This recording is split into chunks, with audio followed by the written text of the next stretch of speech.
नमस्कार दोस्तों, मेरा नाम संदीप कुमार गुप्ता। केम छो, गुड इवनिंग। कैसे हैं आप लोग सब?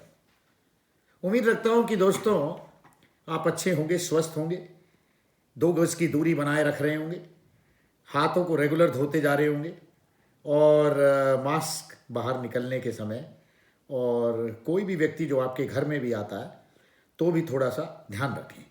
समय नाजुक है दोस्तों, घबराना नहीं है, हराना है कोरोना को, यही हमारा नारा है। आगे चलते हैं दोस्तों। दोस्तों, ये पिछले जो 2 दिन या 48 घंटे से ज़्यादा का समय हम सबके जीवन में गया है, त्योहारों भरा था, खुशियों भरा था। वैसे तो रोज़ ही खुशियाँ हैं दोस्तों, लेकिन कुछ खास दिन होते हैं और कुछ खास पल होते हैं जो जीवन के इस चलते हुए आनंद में कहीं ना कहीं हमें और ऐड कर देते हैं। तो दोस्तों, ये जो खुशियाँ थी, ये लोहड़ी और मकर संक्रांति के रूप में हमारे सामने आई। हिंदुओं के बहुत ही पावन त्यौहार हैं, और जिस तरह से एक बच्चे का जब जन्म होता है तो उसका जीवन शुरू होता है, इसी तरीके से साल 2022 का जो आरंभ हुआ वो लोहड़ी और मकर संक्रांति से होता है दोस्तों, हमारे हिंदू परंपरा में। और नव वर्ष का दिन था मकर संक्रांति, और लोहड़ी हालांकि पंजाबियों का एक त्यौहार है, लेकिन मैं समझता हूँ कि हिंदुस्तान के हर कोने में ये त्यौहार बहुत ही उल्लास और बहुत ही रौनक से मनाया जाता है, और मनाया भी क्यों ना जाए। देखा जाए तो हम हिंदुस्तान हैं, यानी कि हम सब में हिंद है और हम हिंदुस्तान के हैं। चाहे हम हिंदू हों, चाहे मुसलमान हों, ईसाई हों, या किसी भी धर्म के क्यों ना हो दोस्तों, लेकिन हम सब हिंदुस्तानी हैं। तो क्यों नहीं हम हिंदू के घर जाते हैं तो हलवा पूरी खाते हैं, हम मुसलमान के घर जाते हैं तो उसकी त्योहारों पर सेवइयाँ खाते हैं, हम ईसाई के घर जाते हैं तो उनके बने हुए पकवान खाते हैं उन्हीं के त्योहारों पर। तो कहीं कोई फ़र्क ही नहीं है। तो दोस्तों, लेकिन आज का ये एपिसोड मैं थोड़ा सा विषय यादों को चेंज करते हुए संस्कारों पे बोलना चाहूँगा, और चाहूँगा कि क्योंकि हम उस रूट से आते हैं जहाँ पर कि आज भी इस पीढ़ी में भी मैं समझता हूँ हम कोशिश कर रहे हैं कि अपने बच्चों में उन संस्कारों को दें जो उनको आगे अपने जीवन में, अपने सोच में, अपनी पर्सनैलिटी में, अपने पर्सोना में एक अलग ही मुकाम दे दे।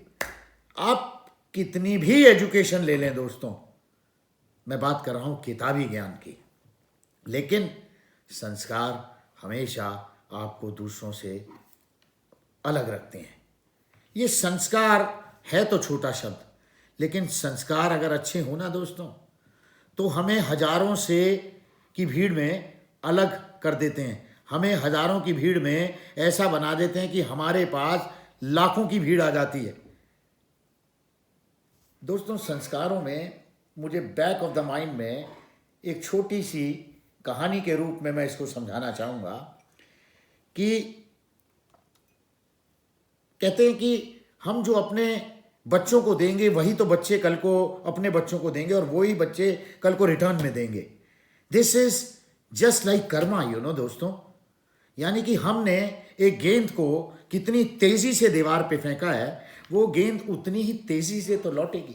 अगर हल्के से फेंका है तो वो हल्के से ही लौटेगी दोस्तों। अब मान लीजिए एक दादी है घर में, अब उसका चश्मा टूट गया है दोस्तों। वो कैसे कहती है अपने पोते को?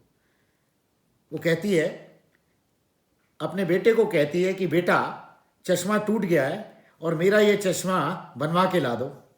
लेकिन बेटा क्या कहता है? बेटा एकदम तुरंत कहता है कि ना माँ, बनवा देंगे, आपको कौन से हिसाब किताब की किताबें पढ़नी है? अपने उठना है बैठना उसके लिए तो फिर भी आपको दिखाई देता है।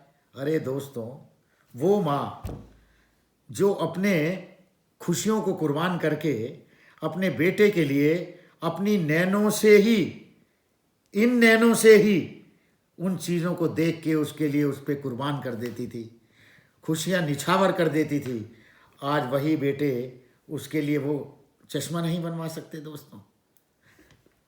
दूसरे कमरे में यही बात जब पोता सुन लेता है तो पोता सुन के अपनी मट्टी की गुल्लक को उठा के लाता है और धम से तोड़कर सब पैसे निकाल के अपनी दादी माँ को कहता है कि दादी माँ लो, मेरे पास इतने पैसे तो हैं कि मैं आपका चश्मा बनवा दूं। तो ये संस्कार ही तो हैं दोस्तों, जो उस बेटे में नहीं थे पर पोते में थे। तो मीठे संस्कार हमें कहाँ से कहाँ ले आते हैं दोस्तों। उस बूढ़ी माँ के मन में पोते के प्रति कितना प्रेम उमड़ आया होगा दोस्तों। अच्छा, एक और चीज़ देखिए, जब हमारे यहाँ श्राद्ध होते हैं दोस्तों, तो श्राद्ध मतलब होता है कि जब हम अपने पूर्वजों को याद करते हैं या उनको श्रद्धांजलि देते हैं और उनकी जहाँ पर भी वो हैं उनके लिए और ब्लेसिंग्स करते हैं कि ईश्वर उनको अपने पास स्थान दे। तो श्राद्ध के समय जब पंडित जी बोले कि जाओ दादाजी की फोटो ले आओ, तो सब भागे, कोई इधर भाग रहा है, कोई उधर भाग रहा है। भाई दादाजी जब तक थे तब कहते थे अरे दादाजी आप हमें बड़े प्रिय हो, क्योंकि प्रॉपर्टी के जो हिस्से थे वो मिलने थे ना दोस्तों, कागज अभी साइन नहीं हुए थे ना दोस्तों। तो जब साइन हो गए, दादाजी चले गए, कुछ समय तक तो दादाजी के जाने के बाद हॉल में वो फोटो लगी रही, उसके ऊपर रोज 10 रुपए की नई माला आती थी फूलों की और रोज उस फोटो को सुशोभित भी करती थी दोस्तों। कुछ दिन के बाद वो फूल की माला हफ्ते में 1 दिन आने लगी, फिर तो महीनों और फिर साल। कुछ दिन के बाद दोस्तों वो फोटो भी उस दीवार से उतर गई। अब वो फोटो बताऊं कहाँ रखी रहती है दोस्तों? वो टूटे हुए कमरे में, जिसे हम कुठियार या अंधेरा कमरा कहते हैं दोस्तों, उस कमरे में टूटी हुई अलमारी के पीछे जाले लगी हुई एक फोटो रखी हुई है। वो दादाजी की ही फोटो है। भाग कर पोता उस फोटो को ढूंढ लाया, उसको साफ करा और पंडित जी को देकर बोला ये मेरे प्यारे दादाजी की फोटो है, इसको फिर वहीं लगा दो जहाँ ये लगी रहती थी। ये संस्कार हैं दोस्तों। उम्मीद करता हूँ कि दोस्तों आपको अच्छा लगा होगा। थोड़ा इस एपिसोड में मैंने संस्कार का एक नया चैप्टर शुरू करा। ये सिर्फ एक इंट्रोडक्शन देने के लिए था कि हम किस तरीके की विचारधारा अब आपसे आने वाली वीडियोस में डिस्कस करेंगे। इसके लिए आपसे कमेंट्स चाहूँगा, इसके लिए आपसे व्यूज़ चाहूँगा कि आने वाले व्यूज़ में आप मेरे को ये बताएं।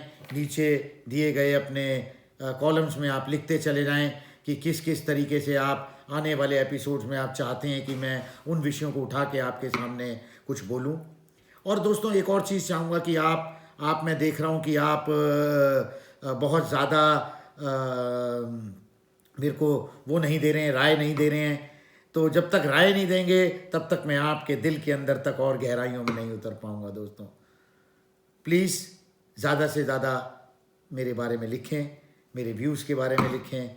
तब तक के लिए दोस्तों एक बार फिर बहुत अपना ध्यान रखें। फिर मिलते हैं अगली वीडियो में। नमस्कार।